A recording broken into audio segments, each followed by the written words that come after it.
Welcome to How to Split a Toaster, a divorce podcast about saving your relationships from True Story FM. Today, does your toaster know how to say, I'm sorry?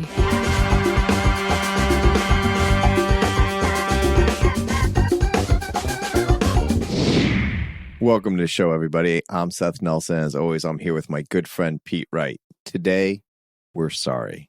There, we said it. Are you happy? We apologized. We don't even know what else we could do. We are very sorry that we've offended you by anything we've ever said. Okay, apologies are hard, but our guest today says, quote, adults should be able to do it, end quote.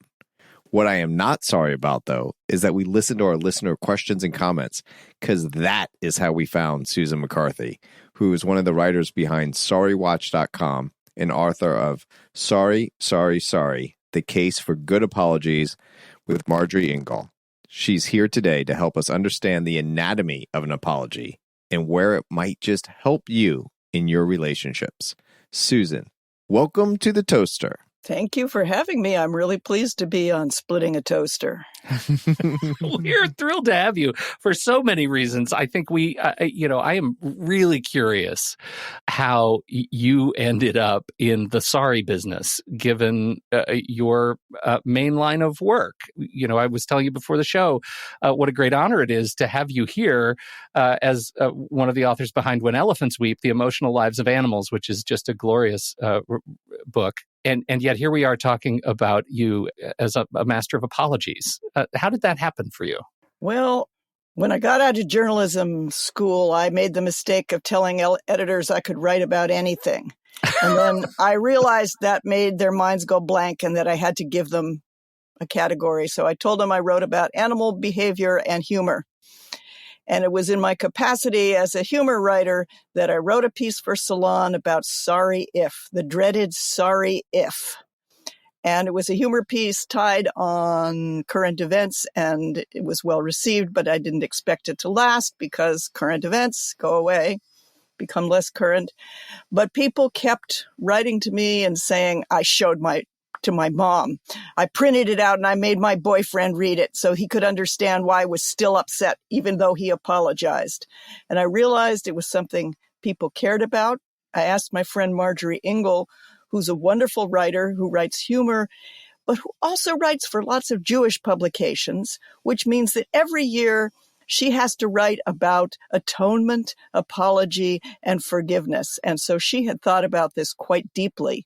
And I thought that the two of us could really bring a lot to this subject. So we started a website analyzing apologies. It's got to be exhausting work.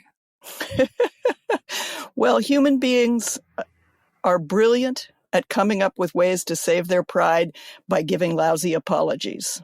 I'm sorry if you took what I said the wrong way. I'm sorry if the media made me look bad. Susan, I'm sorry to interrupt, but I got something important to say. You just said something that really struck me, like that we're brilliant on coming up with ways to fuel our pride. To save our pride. Right. I'm just so excited because now I know that I'm at least brilliant at something. I'll give you that. Okay, I got one, Pete. I was working pre-show. I didn't feel like I was going to get one, so I got one. You drummed it up. You found it. So this is where I'm interested in apologies in the divorce process, right? Because when you're under any sort of emotional strain, when you're angry, when you're scared, how authentic are you able to muster an apology? At what point do you feel like apologies are merited versus maybe you should just shut your mouth? I think sometimes the heat of argument is not the best time to apologize, but it's maybe time to put down a marker and say, that's something we should talk about. I want to address that when I'm calmer. I want to set aside some time to talk about that. The other thing that comes up a lot in personal apologies is, yes, I said some unforgivable things, but you were being incredibly annoying at a time when you knew I was in pain.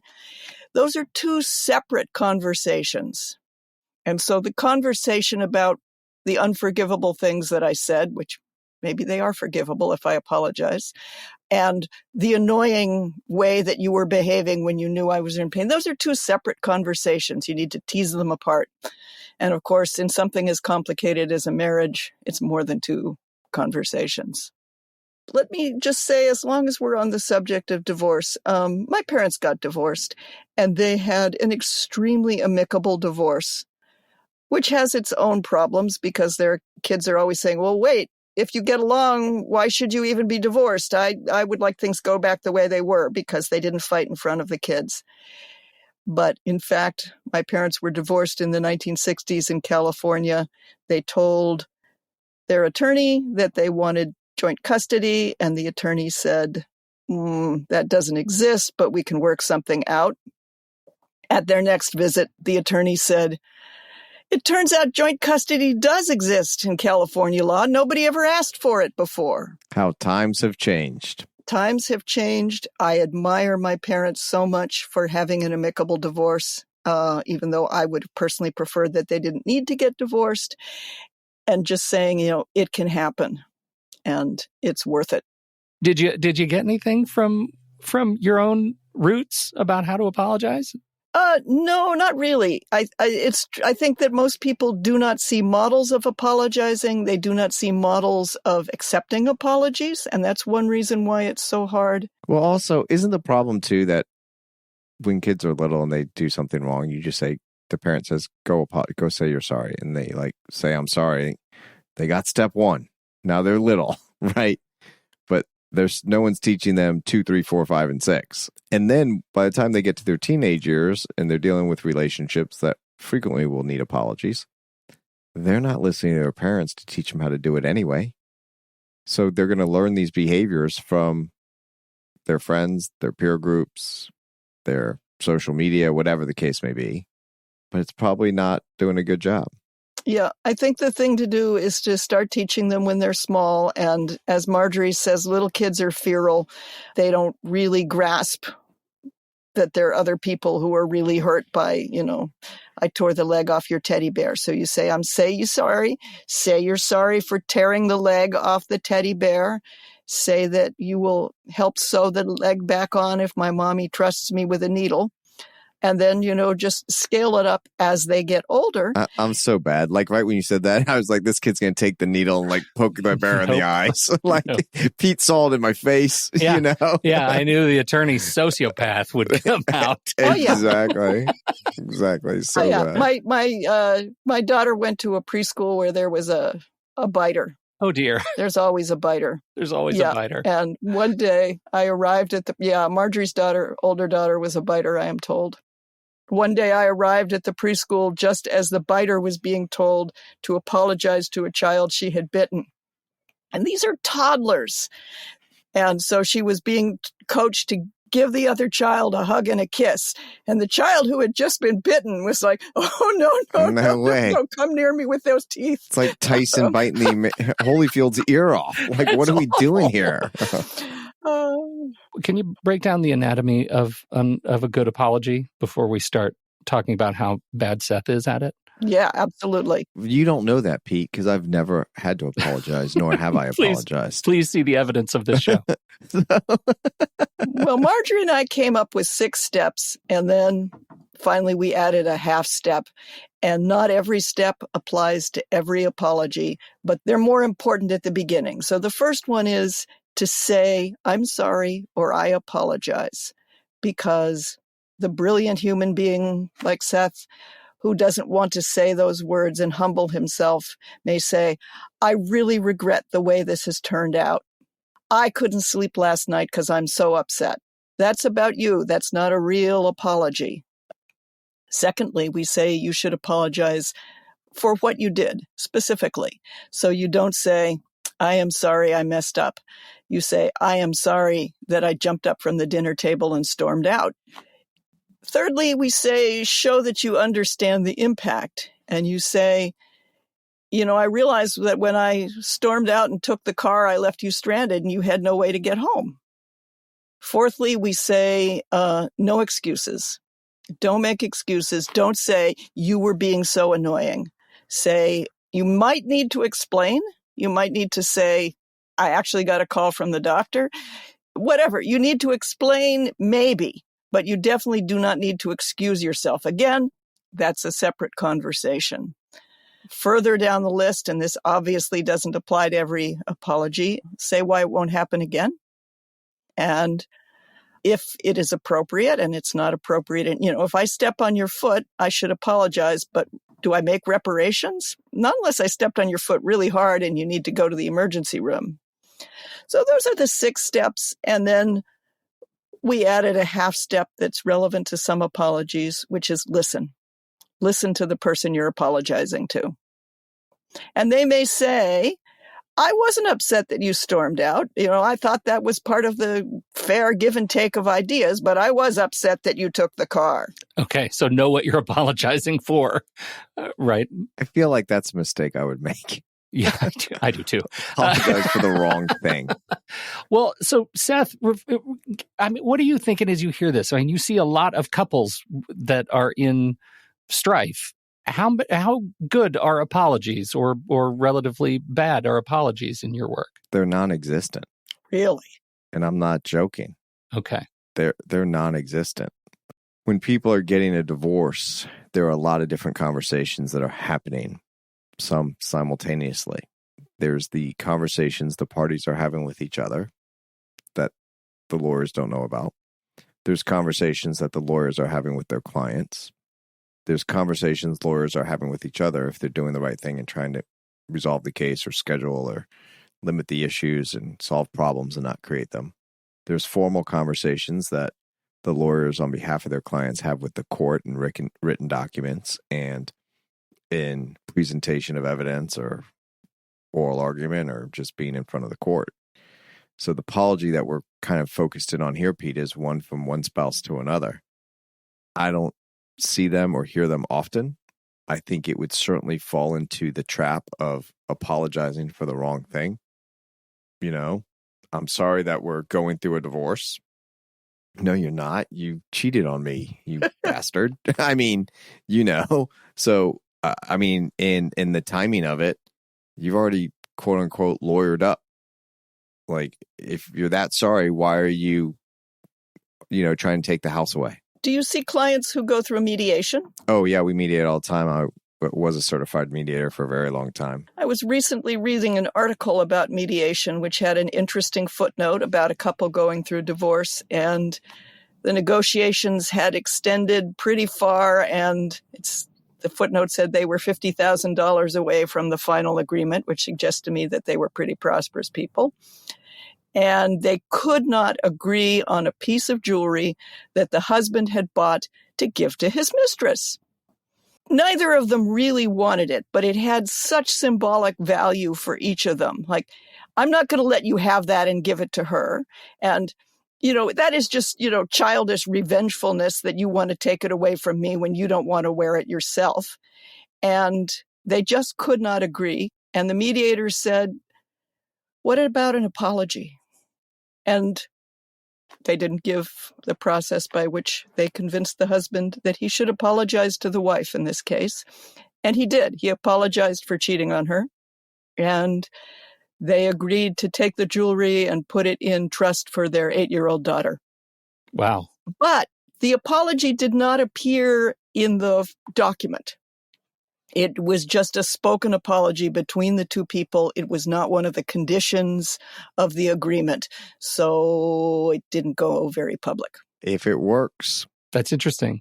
Let's wait. If it works. Yeah. People have asked for apologies during mediation and during the case. And I'm all for apologies. What I don't ever want to do is make a case harder to solve. So I'm very cautious, and that's why we're thrilled to have you here today on the apology, because you don't want to make it worse. You don't want to make a mistake out of the 6 that you gave us. Well, and I think that's exactly it, because what you just outlined, it seems so simple, and yet everything I'm thinking is I'm sorry for putting us through this, right? I'm environmentally sorry. That does not seem authentic to me, right? It seems like what you were saying. It's not apologizing for something specific. So how do you when you're in a point of emotional, you already said when you're in the heat of argument, don't apologize. I recognize that, but trying to build a model to recognize when you're breaking the pattern, when you're not being completely present. I think that's a case where you've got to break it into pieces. And so you may say, there's a lot going on. We've both done pretty terrible things to each other. I would really appreciate an apology for that time that you stormed out of the dinner party. That would mean a lot to me to know that you understood how that felt to me, and that you're sorry. And the person who asks for the apology, if they get a good apology, they need to accept it, because just as most of us have never really learned to apologize, most of us have never learned to accept an apology. And the world has a fair number of people who enjoy holding on to grudges. I'm sure you see that in divorces. And so never. And so, being able to say, thank you, I accept that apology. Or saying, thank you, I know that was hard for you to say. I'm going to need to sit with that for a little bit and get back to you about whether I can accept that apology. Those are grown-up things to say. But once you give apology, someone does the 6 steps, and it's a solid, sincere textbook on what I'm saying, your textbook, which is great, apology. If the other person doesn't accept it, there's nothing you can do about that. There is nothing you can do about it. If a person prefers to have a grudge than to get an apology, then good thing you're getting divorced. Right. Or if they get the apology and they still hold the grudge. Exactly. Then that's their decision. Right. They haven't really accepted if they're still holding the grudge. And, one of the strange things that we found in research for this book is the Zeigarnik effect.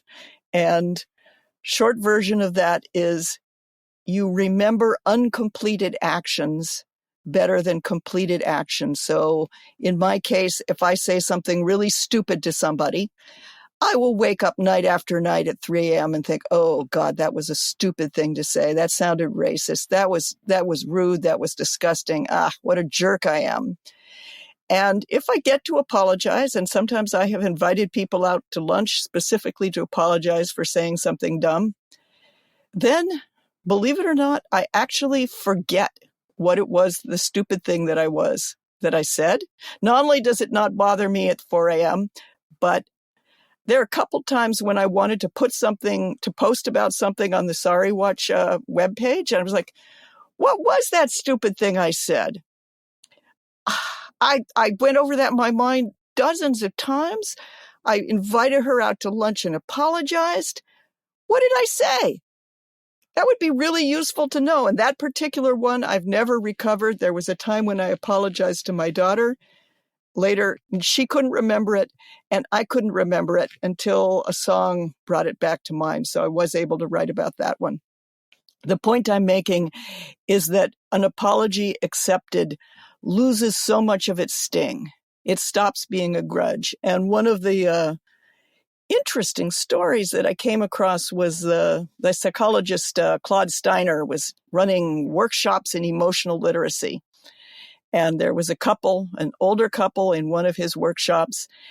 And the husband said that when their first child was born, he visited his wife, Rose, at the hospital. He was so happy. He was over the moon. He went out to a bar. He bought everybody drinks. And he went home with a woman in the bar and slept with her. And then he was horrified at what he'd done. When he told his wife everything, he apologized. And she was not happy. And years went by, and she would bring it up again and again, and he would apologize again and again, and she was never over it. And in this emotional literacy workshop, he said, I've apologized to you so many times. I want to apologize again because now I think I understand better. And he in front of the whole workshop, he got down on one knee and he said, Rose, I am so sorry. I did not realize how much I had hurt you. I've been apologizing for behaving badly, and I didn't understand how much I had hurt you. And, you are the last person I want to hurt. And he apologized for the impact of what he had done, which had never been in his previous apologies. And she said, thank you. I accept that. But Susan, here's my question on this. Yes. When you're saying you show the understanding of the impact, you might not know that. You might not know how it negatively impacted them. And so if you apologize and get the impact wrong and they don't communicate that back to you, or if you apologize and say, I'm sorry because I stormed out, being specific, I don't even know how that impacted you. Can you share that with me so I can apologize specifically? Like, you might get that one wrong. Do you ask for information? Yes. Because this example you gave went on for years. Yes. But the wife in that situation never spoke up and said, you haven't apologized for how it hurt me. I think she didn't say that. I think she probably said, you hurt me terribly. And he went back to, I was a jerk. I was showing off, I couldn't resist a pretty woman. So I thought, what's the communication about that impact? Because that seems to be an important part. That's the part where it says, listen. And if you say apologize to someone and they say, okay, you say, I get the feeling that maybe that apology didn't work for you. What am I missing? You can do that. And the great thing about the story from the emotional literacy workshop is that the leader ran into the husband on the street about a year later and said, oh, hi, how's it going? And he said, great. And I want to tell you, Rose has never brought up that again. The apology worked. We're over it. And this had been like 40 years. So I think I get it, right? And I think I understand how how that can be so hard. And I look at one of the things that I love on your website is your dissection of assorted apologies, whether celebrity apologies or political apologies, and the things that are said. I can understand how the person apologizing could get there, right? I can understand that. Like the Jimmy Fallon after the Rolling Stone expose, when it was reported that the work environment on the Tonight Show is rough. And he says, via Zoom, it's embarrassing and I feel so bad. Sorry if I embarrassed you and your family and friends. I feel so bad I can't even tell you. I can understand how Jimmy might actually feel like that is the most authentic thing he can say. But by the 6 steps, he's missing something. Yes. There's much too much about how bad he feels. The infamous Ellen apology was also way too much about how bad she felt about how this made her look and seem when that didn't agree with her self-image, which is something that people often encounter. You'll also see sports figures apologizing to the team. Let's say there's a drunk driving incident and they're apologizing to the team for making them look bad and bringing down the image of the team. They should be apologizing to people who were on the road that night, people whom they endangered. That happens a lot. If you beat up your wife, the apology is to your wife, not to the team because it got caught on video. Well, you can apologize to the team in private. Oh, yeah. Because if you get suspended and now you can't play, but that's the whole point about understanding the impact, right? Like there's numerous apologies there. The one is absolutely to your wife and the person that you harmed. You've also harmed your team by being suspended and hurting their chances in the playoffs, which it might be a financial impact to them as well. It might be an emotional impact. These are young adults, usually men, that are trying to win their lifetime dreams, and they put a lot of work into it. So I don't think it should be first. Maybe not the team. Yeah, right. Maybe not in a press release. Right. Also, in the case of public apologies, if you say, I apologize to the people whose life savings I stole, you should actually apologize to them and not just say that you're apologizing to them in the press conference. Yes. And that actually leads right into my next question. Like the media matters, right? We learned from Marshall McLuhan how this works, right? That in the Fallon example, he apologized to his staff via Zoom. is it possible to give an authentic apology via Zoom, text, phone? Is there an order of operations? Do you recommend one over the other, given constraints?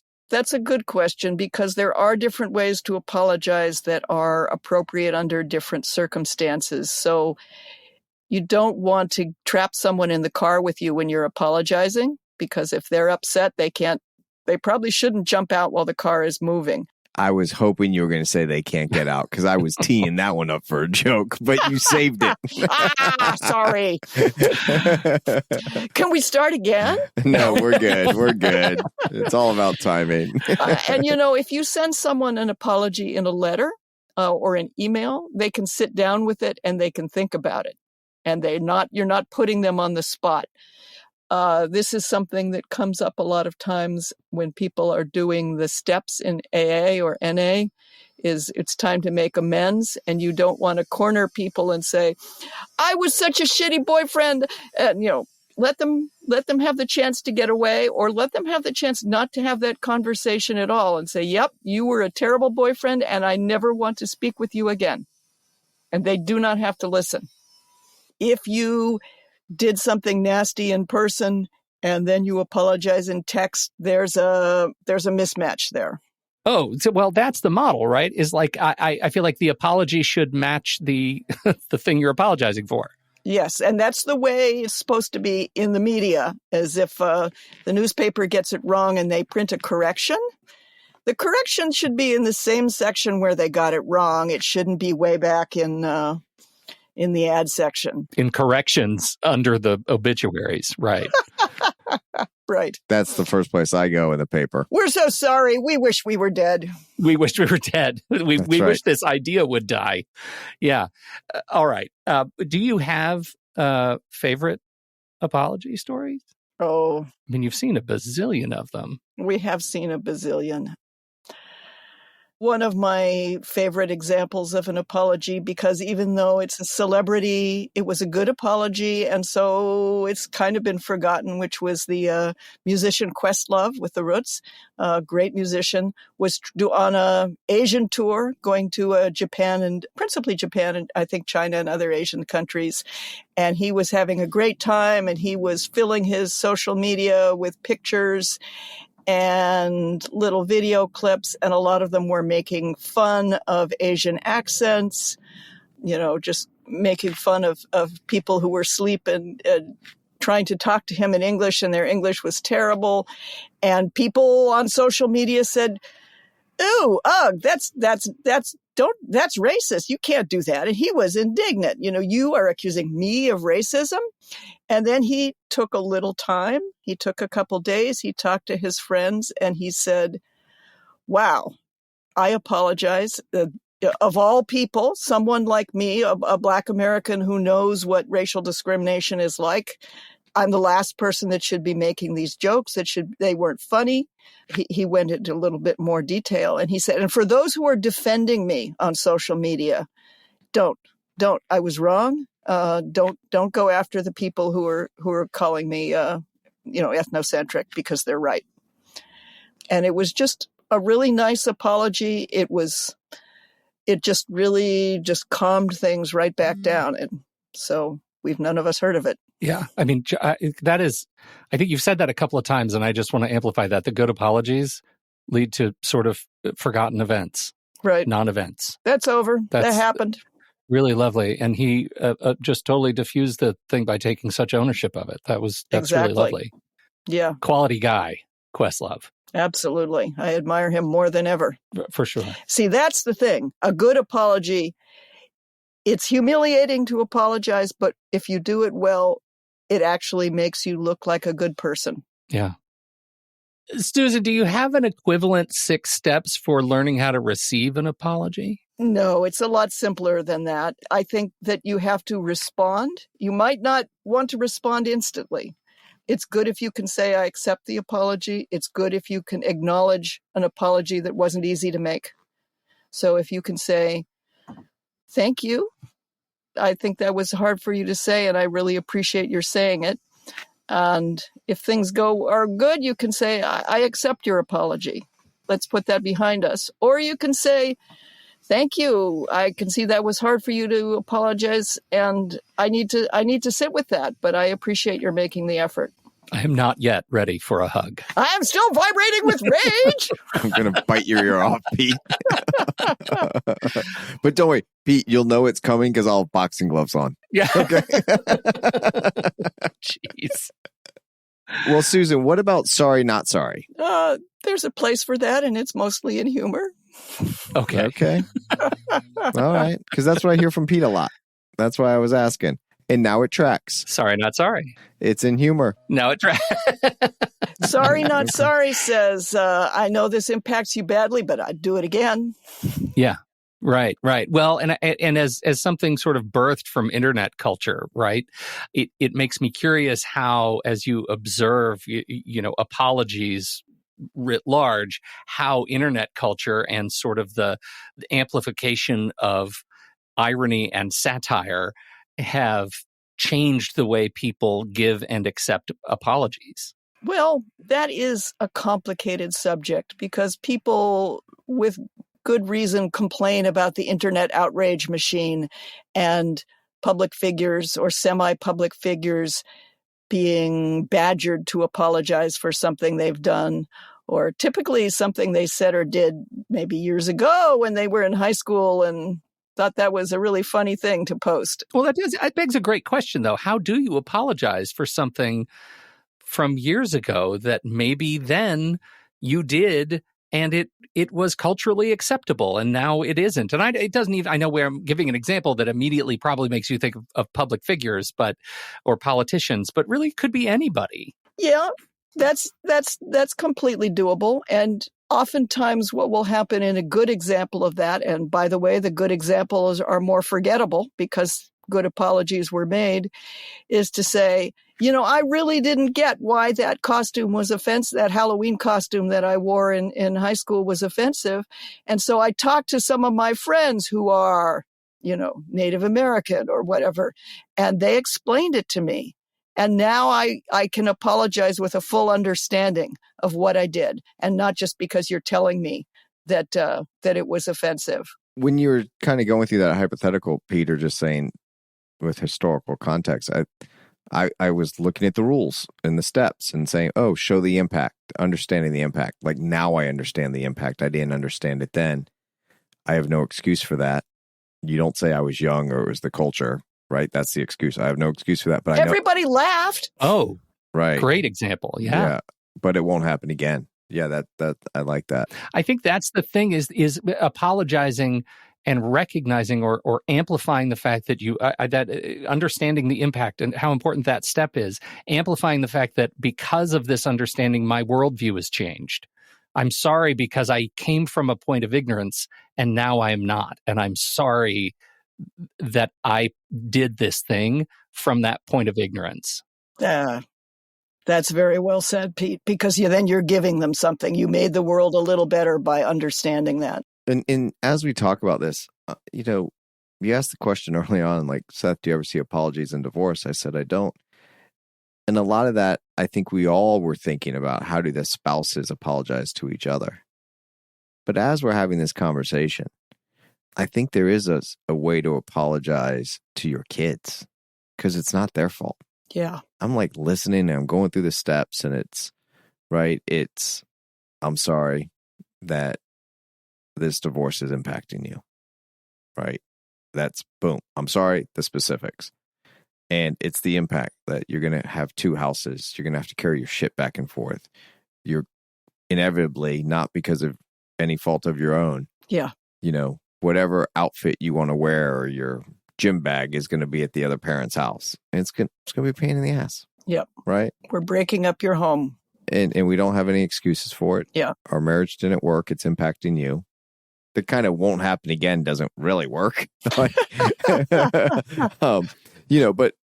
I'm here to listen to you but I think that is something that can be pretty powerful. And we've had guests on the show that were married and remarried and divorced, and they've talked about how one example, I remember the kid was like, man, it sucks that you guys are divorced. And like the parents traveled together. They did all these things for the kid. And the dad was like, really? You're bitching about this? We've made this as easy as you can. But then he thought for a minute. In his world, he's still going back and forth. Yeah. His shit's still in two different places. Yep. As good as they've made it, there's still some things that suck. It's true. It's true. So, and I'm thinking of another one. Now, like I'm on a roll, Pete, to get ready to watch out. I know. Look at you. You can apologize to your parents. I'm sorry that you're not going to get to see your grandkids every holiday now. Yeah, that's a good point. Right? Oh, geez. Sure. Right. So there's a lot of people that get impacted by divorce. And I get it. Going through a divorce, you are focused on you. I'm not saying you're not focused on how it impacts the kids, but you're really focused on you and what you think is best for your kids and how you're going to make it happen and the money and the house and all the stuff we talk about, Pete. Yeah. But there's other people that I think slowing down and thinking about it's okay. Like, hey, I'm sorry that my marriage didn't work and that it's going to have a negative impact on you. Right? Yeah. Well, the Australian writer Kate Rossmaneth wrote an interesting book about apologies that, because it's Australian, hasn't got much attention here. Very good book. And she talked about her childhood where her parents fought dreadfully. I imagine they eventually got divorced, but they had terrible screaming fights and the three kids would just hide. They'd go in a room together and just hide and just be terrified. And they'd come down in the morning and their parents would be smiling and all's right with the world, putting their hands on each other's shoulder and everything is fine. And the kids were like, what happened? What happened? And they never found out.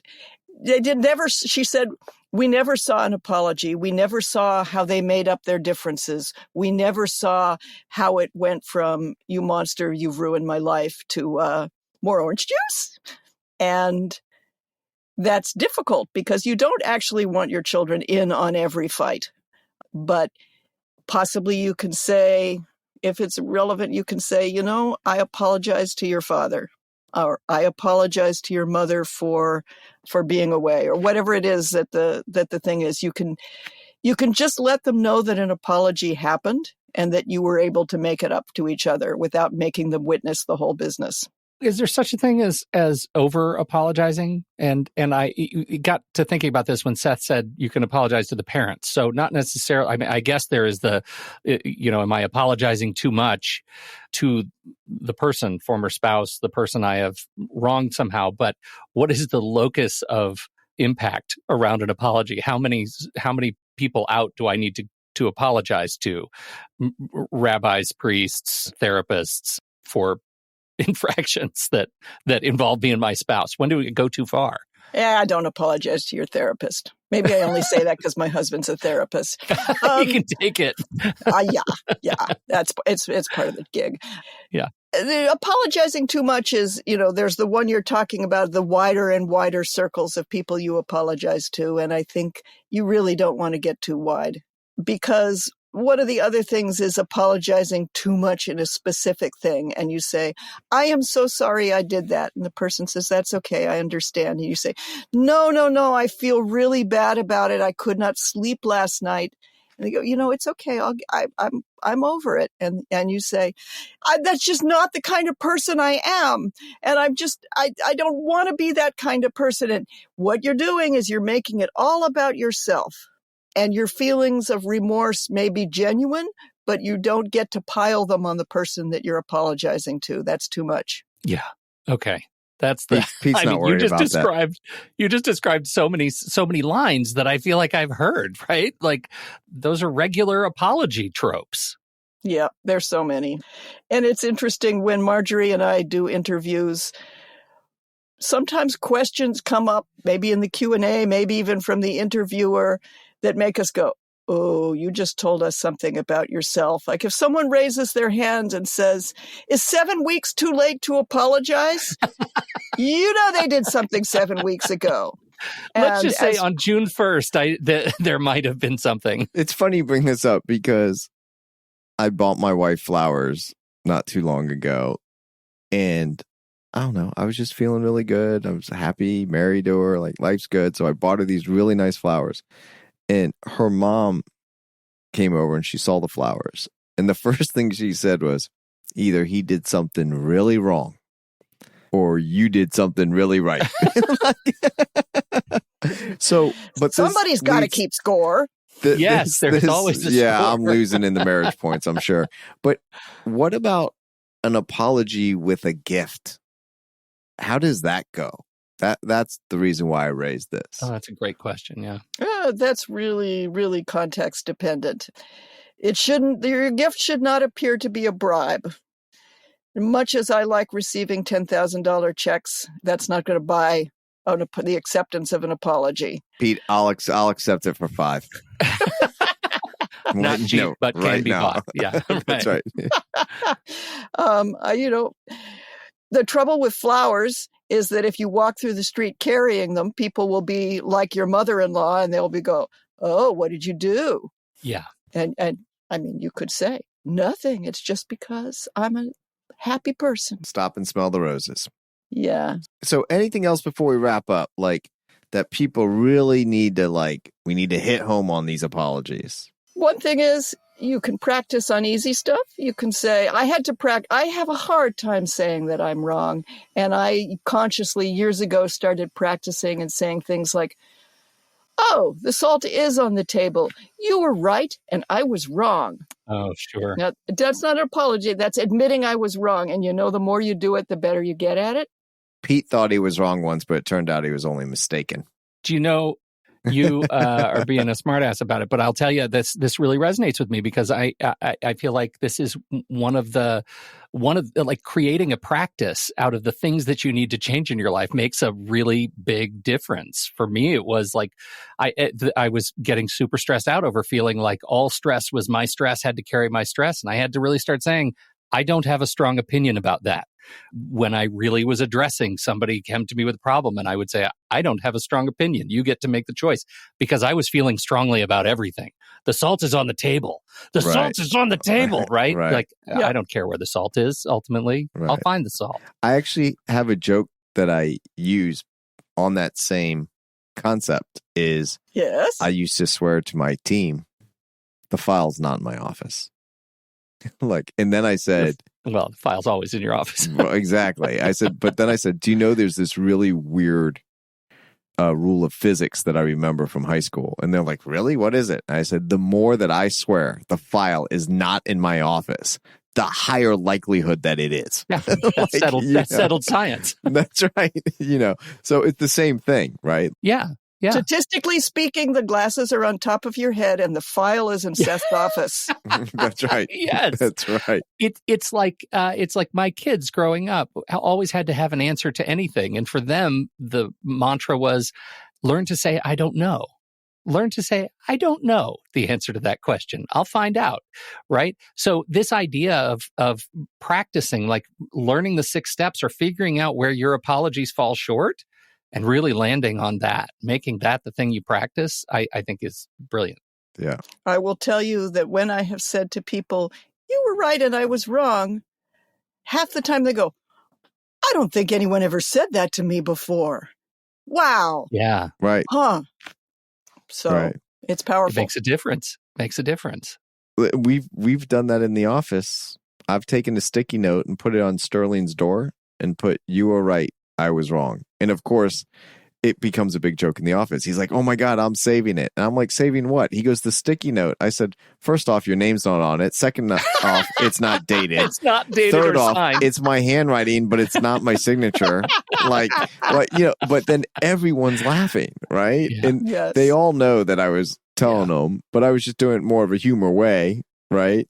So that's excellent. Just like a lawyer, right, Pete? Oh. Yeah, attorneys. That little attorney humor. Yeah. Well, I'll tell you, this is great. And the book's it's got a name change. We introduced it as Sorry, but it's changed as it went to paperback. Getting to Sorry, The Art of Apology at Work and at Home. Why the name change? What happened? We found that we got a lot of interest from business, that various business groups were saying, could you do a training for our employees? And you said, I'm sorry that I can't. I'm sorry, but you'll have to pay for that. Yeah, right. And, that echoes the classic business negotiation book, Getting to Yes. Yes. Yeah. So we wanted to address that also because, frankly, people don't want to apologize. It's not a pleasure to apologize. It's a pleasure to have apologized, but people don't want to apologize. And so they're less likely to pick up a book about apologizing.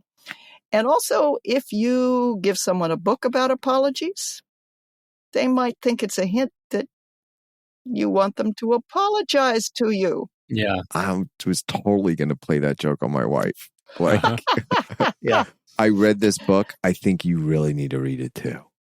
Yeah. No. You don't need this book, but it's got some funny stories in it. Oh, that's better. Come on, Susan, help me out here. Powerful stuff. Thank you so much, Susan McCarthy, for hanging out with us and teaching us a little bit about how to get to sorry.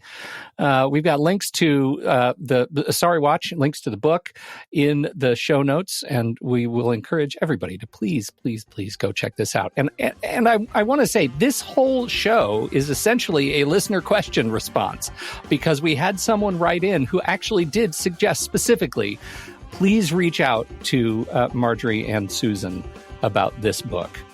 Because it's great analysis. And so we're thrilled to be able to both answer that listener question. Send them flowers. And yes, deep thanks to them. It was anonymous, so we don't know where to send them. Don't know where to Can't send flowers to everyone who's anonymous, but thank you. But we're sending the spirit of beautiful flowers in the direction of Anonymous for actually pointing us in this direction. It's a great resource. Happy to be able to share it. Thank you, Susan. Thank you so much. And thank you, everybody. Don't forget, you can head over to howtosplitatoaster.com and submit your very own question. We would love to hear your questions and get them on the show. You got other people you want to recommend? Clearly, that works. So send us people you want us to talk to. We'll reach out and have a great conversation with them, just like this one today. On behalf of Susan McCarthy and Seth Nelson, America's favorite divorce attorney, I'm Pete Wright, and we'll catch you next week right here on How to Split a Toaster, a divorce podcast about saving your relationships. How to Split a Toaster is part of the True Story FM podcast network, produced by Andy Nelson, music by T. Bless and the Professionals and DB Studios. Seth Nelson is an attorney with NLG Divorce and Family Law with offices in Tampa, Florida. While we may be discussing family law topics, How to Split a Toaster is not intended to, nor is it providing legal advice. Every situation is different. If you have specific questions regarding your situation, please seek your own legal counsel with an attorney licensed to practice law in your jurisdiction. Pete Wright is not an attorney or employee of NLG Divorce and Family Law. Seth Nelson is licensed to practice law in Florida.